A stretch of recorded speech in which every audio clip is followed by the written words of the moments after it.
Hello' friends, মই আজি এটা ইণ্টাৰেষ্টিং ভিডিঅ' লৈ আনিছোঁ যে আপোনালোক DSLR কিনিবৰ কাৰণে বহুত পইচা লাগে বা কিছুমান মোবাইলত দুটা কেমেৰা নাই, এটা কেমেৰা আছে বা আপোনালোকৰ যিকোনো ফটো DSLR ইফেক্ট দিব পাৰিব।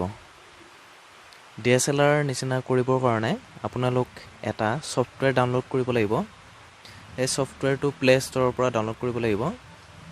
এই ছফ্টৱেৰটোৰ নাম হৈছে আফটাৰ ফ'কাছ। এই আফটাৰ ফ'কাছটো প্লে ষ্ট'ৰৰ পৰা ডাউনলোড কৰি ল'ব লাগিব। এই ছফ্টৱেৰটো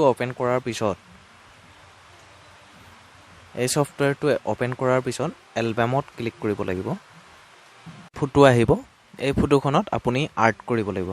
ফাৰ্ষ্টতে ফটোখনৰ চাৰিও ছাইডে আৰ্ট কৰি ল'ব।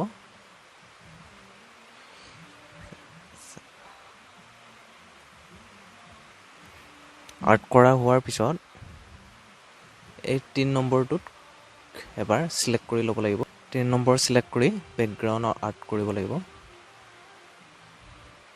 DSLR নিচিনা ইফেক্ট হৈছে আৰু ইয়াত বেকগ্ৰাউণ্ড কালাৰ চেঞ্জ কৰিব পাৰে, ফণ্ট চেঞ্জ কৰিব পাৰে আৰু ব্লাৰটো কমোৱা বেছি কৰিব পাৰে।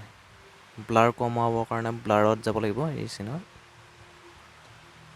ব্লাৰটো ইয়াত এডজাষ্ট কৰিব পাৰিব, কিমান লাগে ব্লাৰ।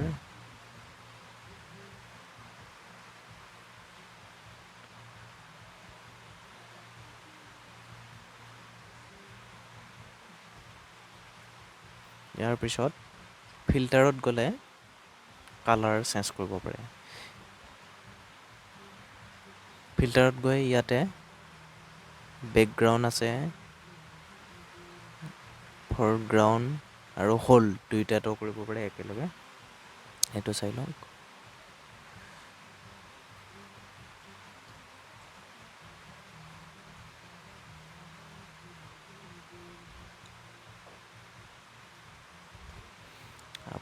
আপোনাৰ কোনটো পচন্দ ভাল লাগে বা ফটোখনৰ লগত কালাৰটো মিলে, সেই কালাৰটো ৰাখি ল'ব। ইয়াৰ পিছত ফ্ৰণ্ট ইয়াতে চেঞ্জ কৰিব পাৰিব।